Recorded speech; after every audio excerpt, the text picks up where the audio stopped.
Hello everyone.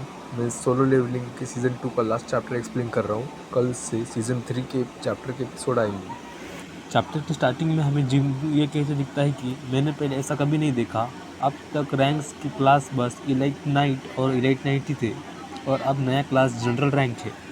इसका मतलब है कि ये उन सबसे ज़्यादा स्ट्रांग है जिनकी मैंने अब तक शैडो एक्सट्रैक्ट की है। मैं ज़्यादा सरप्राइज नहीं हूँ क्योंकि मैंने खुद इसकी ताकत देखी है। तभी वो एंट किंग जिनवू को आवाज़ देता है, माई किंग प्लीज़ मुझे नाम दीजिए, एक नाम।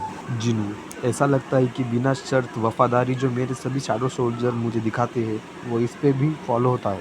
जिन्नू बोलता है, तुम कैसे बोल सकते हो? एंड किंग जवाब देते हुए कि मैं हमेशा से बोल सकता हूँ। जिन्नू मन में सोचता है कि पर आयरन तो ह्यूमन हुआ करता था, पर वो शैडो सोल्जर बनने के बाद तो बोल नहीं सकता था। यही सेम मिनब्यूंग के लिए भी था और टस के साथ भी। बस उनमें रैंक्स का ही तो डिफरेंस है। मे भी वो जनरल रैंक पर आकर बोल सकेंगे। जिन्नू बेरू को बोलता है, मैं ही हूँ जिसने तुम्हें मारा है, क्या तुम मुझे फॉलो करोगे? बेरू बोलता है कि मैं आपकी वजह से नहीं, पर मैं आपकी वजह से रिबॉर्न हो पाया हूँ माई किंग। मैं खुशी से आपको फॉलो करूँगा। माई किंग प्लीज़ मुझे नाम दीजिए। तभी जिनू सोचने लगता है कि मैं इसे एंट या कीड़ा तो नहीं बोल सकता, तुम्हें मैं दूसरे एंट्स से अलग नाम दूंगा। अरे अभी मुझे याद आया, एक ऑथर ने द एंट्स नाम का नोवेल लिखा था। तो जिनू एंट किंग का नाम बेरू रख देता है और बेरू से कहता है कि तुम्हारा नाम बेरू है। बेरू कहता है कि थैंक यू मास्टर।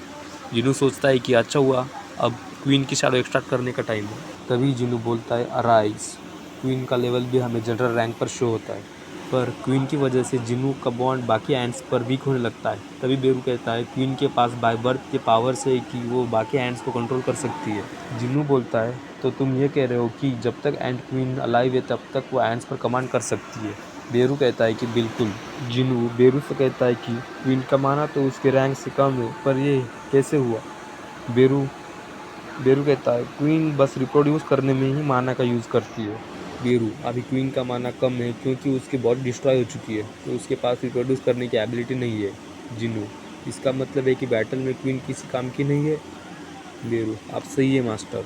जिनू, यहाँ दो कमांड की ज़रूरत नहीं है, परमिट एक्सट्रैक्शन। तभी जिनू बाकी सोल्जर से कहता है, तुम सब रुक जाओ, अब ऐसे स्टोन्स कलेक्ट करने की ज़रूरत नहीं है। सारे ऐसे स्टोन्स जे आइलैंड्स की इन मुझे नहीं आ रहा है, तुम ही देख लो अब, एंड कंपनसेट के लिए यूज़ होगा। हमें कुछ भी नहीं रखना चाहिए। बेरू की कॉप्स इनफ है हमारे लिए। बेरू, मैं फील कर सकता हूँ हमारे एनिमीज बहुत मुश्किल में है क्योंकि उनके पास लीडर नहीं है। जिन्नू बेरू से कहता है, बेरू क्या तुम्हें पता है वहाँ कितने एंट्स से? बेरू, आज 8700 एंट्स ने पहले अटैक किया था। अप्रॉक्सीमेट वो 4000 एंट्स से बचे होंगे। जिन्नू, मुझे लगता है मुझे उनसे पीछा छुड़ाना ही पड़ेगा, वो अभी भी बहुत सारे हैं। जिन्नू बेरू को बोलता है कि क्या तुम बाकियों का सफाया कर सकते हो? बेरू, अगर आप ऑर्डर दे तो माई किंग। तभी हमें दूसरे हंटर बोलते दिखाई देते हैं कि एंट्स एंट्स इस ओर आ रही है। तभी हमें मिस चाहिन बोलते हुए दिखती है कि एंट्स नॉर्थ की तरफ जा रही है और वो नाइट गिल्ड की तरफ अटैक करने जा रही है। तभी एक हंटर, सारे हंटर गिल्ड के मेंबर हम नेक्स्ट है तो रेडी हो जाओ। तभी एक गिल्ड मेंबर, क्या तुम पागल हो? उनमें से एक एंट्स की पावर तकरीबन ए रैंक के इस वॉरियर जितनी है। तभी हमें एक ए रैंक का हंटर दिखाई देता है, तो बहुत ही डरा हुआ था और उसके पास एक दूसरा वॉरियर था वो जो बोल रहा था उसे कि तुम कितने डरपोक हो, ए रैंक पे होकर भी तुम एक ए रैंक्स के एंड से इतना कैसे डर सकते हो। तभी वो पहले वाला सोल्जर हमें मन में कैसे दिखता है कि ये ए रैंक पर है पर पूरा का पूरा कचरा ही है। हमें मिस चाहिए बोलते दिखाई देती है कि एंड्स तो ऑलरेडी बीच पर पहुंच चुकी है, क्या हम इतने स्ट्रांग है कि हम उन्हें मार सकते हैं? तभी दूसरे वॉरियर बोलते हैं कि वो तो बहुत फास्ट है, वो तो बस अब हमसे एक हाथ जितने ही दूर है। तभी एक वॉरियर, क्या उस चीज़ ने एक एंड्स को मार डाला? तभी हमें सॉन्गची कहते दिखाई देते हैं कि क्या खतरनाक स्पीड है, मैं तो सोच भी नहीं सकता ये क्या चीज़ हो सकती है। गाइस, चैप्टर एंड हो चुका है। मैं कल नया चैप्टर लाता हूँ, तो बाय। चैनल को सब्सक्राइब कर लेना। चैप्टर की स्टार्टिंग में साउथ कोरिया के साउथर्न रीजन में सोल्जर एंड्स को 2 दिनों से मार रहे हैं। एंड्स चाइना के डैम के पास भी पहुंच चुकी है। बिलीव भी नहीं होता, एंड्स पहले ही चाइना तक उड़ के जा चुकी है। तभी एक सोल्जर, हम 2 दिनों से सो नहीं पाए। सच में 2 दिन? दूसरा सोल्जर, एंड्स की दूसरी वेव निशाने पर है सर। तभी सोल्जर, फायर करने का ऑर्डर होना चाहिए। सोल्जर बोलते हुए, नहीं रुको, ऐसा लगता है कि हमारा हीरो सारा एक्शन खुद ही करना चाहता है। तभी चाइनीज नेशनल रैंक हंटर, ये तो बस आ रही है, मैं तुम में से हर एक को ओशन की गहराई में डुबो दूंगा। ये जानवर तो लंगड़े क्या, अगर एंड्स जिन्हों ने जिनसे बैटल की थी वो अभी भी अलाइव होते तो मैं थोड़ा और मज़ा कर लेता। What a shame. तभी हमें थॉमस की सेक्रेटरी बोलते हुए दिखती है कि आप क्या सोच रहे हैं सर। तभी थॉमस, जो नेशनल रैंक हंटर पे नंबर 1 है, वो बोलते दिखते हैं कि ऐसा लगता है कि होंग डोंग सू के बड़े भाई को जिन्हू ने ही मारा है और डोंग सू जिन्हू को बदले के लिए ही ढूंढ रहा है। क्या उनका रिलेशनशिप का कनेक्शन यही है। सेक्रेटरी, मुझे ऐसा ही लगता है सर। थॉमस बोलते हुए, जो कुछ भी हुआ है उसे देखते हुए अब जिन्हू से मिलना बहुत मुश्किल होगा।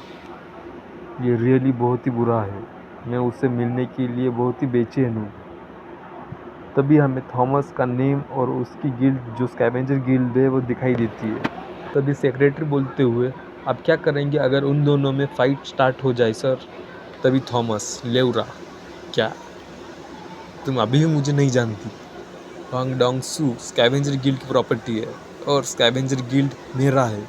मैं किसी को भी माफ़ नहीं करूंगा जो मेरी प्रॉपर्टी के साथ खिलवाड़ करेगा, भले ही वो government of the United state में ही हो। जेजू आइलैंड रेड को 3 रात बीत जाने के बाद सोल्जर नाइट गिल्ड के हंटर के साथ, जो यूनमन रीजन में रिप्रेजेंटेटिव गिल्ड है, वो जेजू आइलैंड पे इसेंस स्टोन कलेक्ट करने पहुंच चुकी है।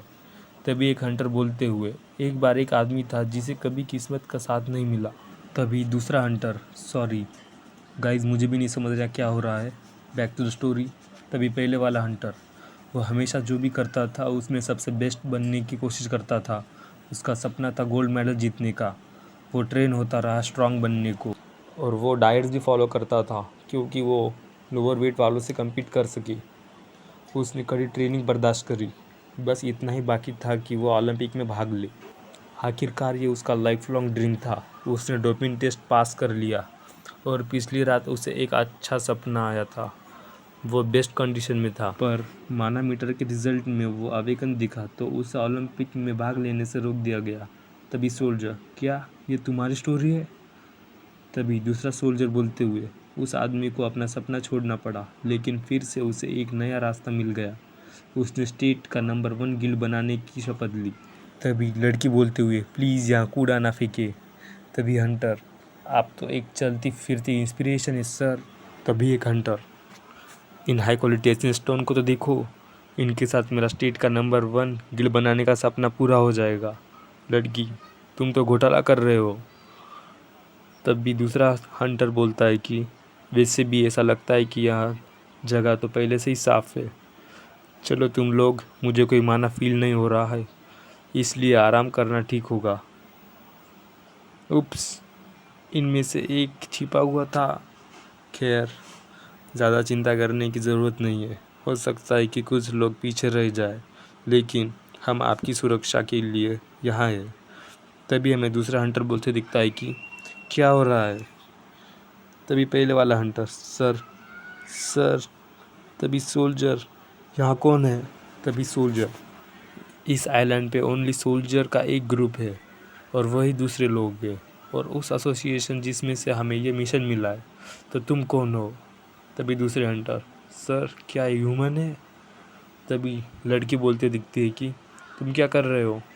बीस्ट नहीं, ये तो ह्यूमन है। तभी सोल्जर, तुम अगर हमारी बात नहीं मानोगे तो हम तुम्हें शूट कर देंगे। तभी हमें मोनार्क ऑफ बीस्ट रकान दिखते हैं। वो बीस्ट की लैंग्वेज में बोलते हैं। तभी सोल्जर, जानवरों जैसी भाषा। तभी हमें एक हड्डी हाथ दिखता है। तभी हमें मोनार्क ऑफ फ्रॉस्ट भी दिखते हैं, मोनार्क ऑफ आइस। और वो रकान को कहता है कि यहाँ कोई कमोशन करने की ज़रूरत नहीं है, मैंने बस उनको कुछ देर के लिए बेहोशी किया है। रकान बोलते हुए, क्या तुम्हें पता है तुम क्या कर रहे हो। आइस मोनार्च, क्या तुमने चेक किया। रकान बोलते हुए, हाँ मैंने चेक किया, ये उसी की पावर है। आइस मोनार्च, ये तो बहुत कंफ्यूजिंग है, वो क्यों ह्यूमंस की हेल्प कर रहा है। रकान, किसको पता उसके दिमाग में क्या चल रहा है। अगर तुम क्यूरियस हो तो तुम खुद जाकर क्यों नहीं पूछ लेते? सोच के देखो, अगर उस लड़की ने ये विटनेस किया होता तो उसके पैरों के नीचे की ज़मीन ही खिसक जाती।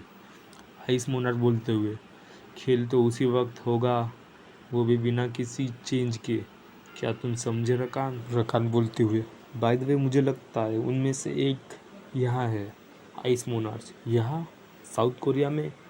रकान बोलते हुए, ये कैसे होगा अगर हम जाने से पहले उनकी खातिरदारी करें तो? आइस फ्रॉस्ट, चलो जल्दी इस जगह को उसके हाथ में छोड़ दो। रकान बोलते हुए, क्या तुम ये कहना चाहते हो कि तुम्हें इन सब में इन्वॉल्व नहीं होना? आइस फ्रॉस्ट कहते हुए, मुझे लगता है बिगाड़ने के लिए एक रास्ता है। तुम सोचो तुम्हें जो लगता है। रकान, डरपोक। वेल, मुझे लगता है यहाँ कोई अच्छा रीज़न नहीं है चीज़ों को ख़राब करने के लिए।